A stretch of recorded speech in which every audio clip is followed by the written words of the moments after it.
mal, que yo no soy digna de quererme, que yo no soy buena, que no soy inteligente, que no soy bonita, que no soy capaz de merecer las cosas. Entonces todas esas afecciones se trasladan en la ofensa. Tú me ofendiste porque yo soy digna de ser ofendida. Si yo me merezco todas esas cosas.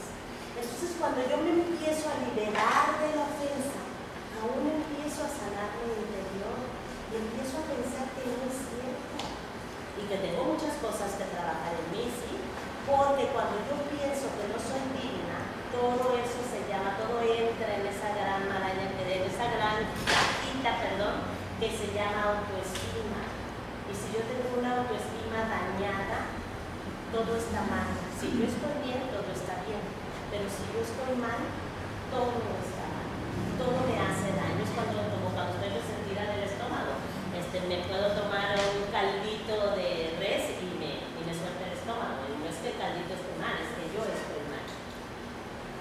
Bueno, entonces, todas estas condiciones negativas, luego es por eso que tenemos muchos resentidos sociales, ¿sí? Toda la gente esa que anda en el mundo ahorita queriéndose cobrar y que dale un poquito de poder y te darás cuenta de qué clase de gente es, ¿verdad? Son resentidos sociales, porque la gente que está feliz consigo mismo crea felicidad en su entorno. Adelante. Bueno, hay 3 versículos. En el segundo punto, invitas al ofensor a volver a su verdadera dignidad. Y hay 3 versículos que a mí me salieron a colación cuando estaba preparando todo esto, en donde vean que era importante para Jesús el que nosotros le dijéramos a nuestro ofensor que nos está lastimando, ¿sí? Y el primero que quiero que analicemos, pásale a la siguiente y ahorita volvemos a esta. Fíjense que hay un versículo del Evangelio que viene en Mateo 5, 38-42 y que es muy sonado para nosotros, el de si te pegan en la mejilla izquierda, ¿qué dice? Que pongas la otra. Y que si te quitan el manto, ¿qué? Le des también la capa, ¿verdad? Y que si te hacen, ¿qué otra cosa? Tú camines 2. ¿Ustedes creen? A mí me llamó la atención cuando leía esta. ¿Quiere Dios que nos estén golpeando? ¿Quiere Dios que nos estén humillando? ¿Por qué creen que diría por la otra mejilla? Para que vean la humildad de ti y no la agresión, entonces ya no será capaz de hacer en la debilidad del hombre. Probablemente, fíjense. Para que la otra persona recapacite y tome conciencia de que está todo mal. Exactamente, y fíjense, los evangelios se escribían en un contexto, ¿sí? En el contexto de Jesús. Jesús habló de las cosas cotidianas, eso nos queda perfectamente claro, ¿verdad? Él utilizaba ejemplitos pequeños. Bueno, pues yo me metí a investigar cuál era la condición de los esclavos en el tiempo de Jesús.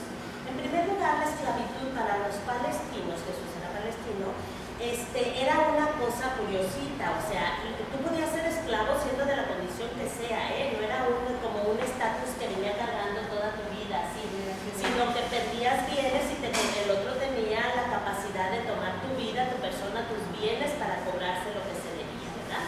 Entonces había condiciones muy especiales para ellos. Sépanse que en la antigüedad el papel sanitario no existía. El papel sanitario es de estos tiempos. Entonces la mano izquierda se utilizaba para las cosas sucias, feas. Esta mano izquierda no era utilizada para las cosas de gobierno y de otras cosas. Una manera de demostrar que tú estabas abajo de mí era golpearte con el dorso de mi mano, y la única manera que puedo yo golpearte en el dorso de mi mano es mi mejilla izquierda. Yo revisé 3 Biblias y decía mejilla izquierda, entonces tú tenías que poner la derecha. Si tú le pones la derecha al otro, ¿cómo puedo yo pegarte de esta manera? O sea, tendría que hacer esto, o no sé, tendría que voltearme, tendría que hacer malabares para poderte golpear la mejilla izquierda, ¿sí? No puedo. Entonces, si yo utilizaba el puño, ya estábamos en iguales y tú podías parar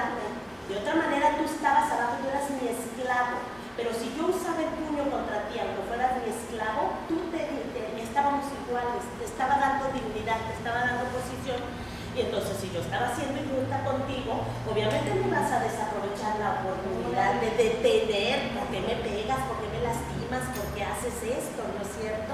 De hecho, Jesús lo hizo cuando lo estaban golpeando En el Sanedrín le dice, y le dijo, ¿por qué me golpeas? si he hablado mal. Si has hablado mal, si no he hablado mal. O sea que no quería que te dejaras, te estaba dando la oportunidad. Si él estaba tan enojado contigo y estaba siendo injusto y te golpea con el puño, ¿verdad? Entonces, obviamente, tú puedes responderte iguales y decirte, oye, ¿qué te pasa? ¿Por qué me estás pegando? ¿Por qué me estás agrediendo si yo no te estoy haciendo? Etcétera. O sea, ponías tu límite, ¿sí? Ahora, otra cosa, cuando dijo, si te pide el manto, date la túnica. La ropa interior es de estos tiempos, pero en los tiempos de Jesús era la túnica y no había nada más abajo. Entonces imagínate cómo exponías, o sea, era una vergüenza pública un desnudo en la calle, ¿sí?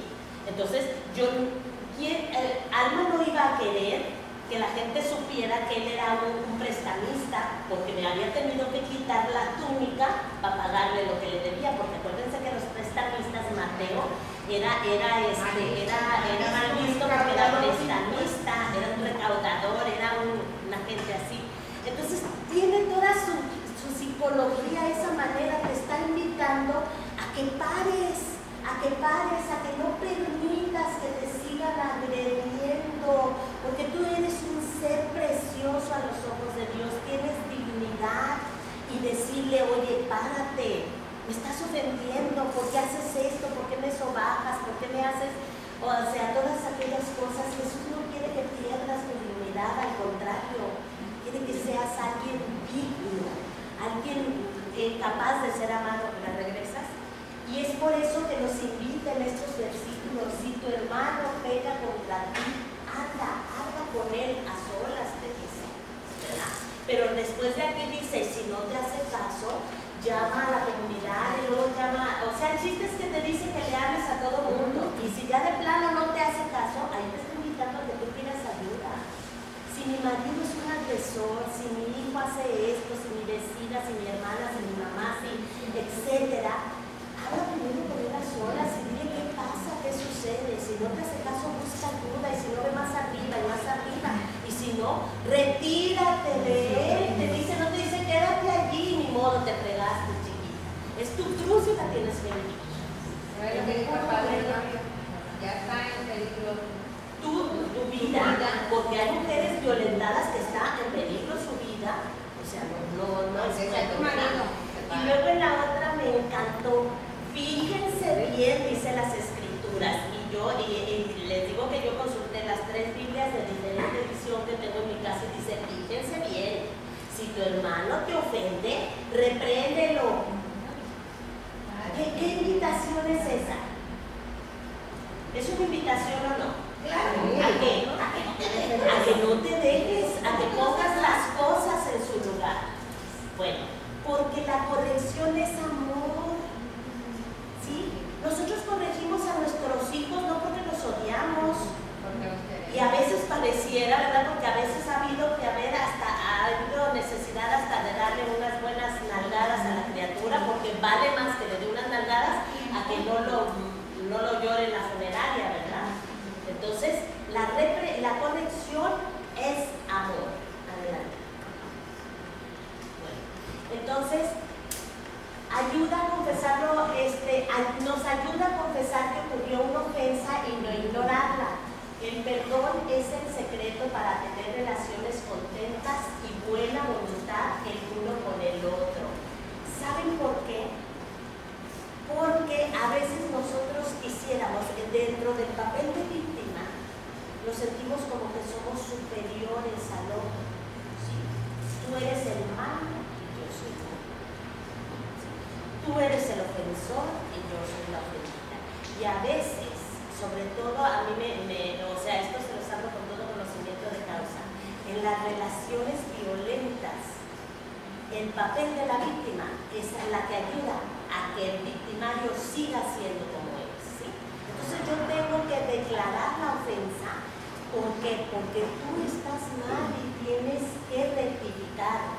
Y no mal en un papel de juzgarte, sino sencillamente lo que tú estás haciendo nos está dañando, está impidiendo que nuestras relaciones sean armónicas. Y puede ser en este grupo, si tú estás siendo abusiva conmigo, Chiqui, por ejemplo, yo te lo tengo que decir para que tú entiendas, si allí ya viene, ¿verdad? Si quieres, rectificas, pero si no rectificas, bueno, entonces yo tendré la capacidad de decidir si quiero seguir allí o no quiero. Pero el infierno empieza, fíjense, el infierno empieza con la desesperanza, cuando yo creo que no hay otra manera de hacer las cosas más que como las mujeres. Y me siento en un callejón sin salida. Me siento que aquella situación no tiene salida y me ahogo y me mata y me así. Ayer precisamente una señora que fue de primera vez a la consulta llega y se sienta, pero así se sienta y me dice, mi vida es un infierno. A ver, vamos a ver lo que es un infierno. Y cuando tú empiezas a desmenuzar el infierno, te das cuenta que ese infierno tiene salida aquí en la tierra. No sé si allá en la eternidad, pero aquí en la tierra ese infierno tiene salida. Y toda tu vida esta persona, traía muy a colación el nombre de esta persona, pero alguien ya desde el siglo XVI decía, el infierno y el cielo empiezan en la mente de las personas. Y eso es una realidad. ¿Verdad? Bueno, lo único que tienes poder, el único que tiene poder de dejar en el olvido los pecados es Dios, ¿eh? Él sí. Pero a nosotros nos está pidiendo que hagamos algo. Que delatemos al ofensor, y si no lo delatamos, que primero hablemos con él y le digamos que nos está dañando, que nos está perjudicando. Adelante. Al último, fíjate, al último me encantó, yo dije, bueno, y cuando, porque también hice la pregunta que tú te hacías, si no encuentro salida. Entonces la oración y este versículo de Efesios que dice, quítense de vosotros toda amargura, enojo, ira, gritería, maledicencia y toda malicia. Cuando decidimos perdonar, comienza la sanación interior. Entonces voy delante de Dios y digo, aquí con él, y lo que es imposible para el hombre es posible.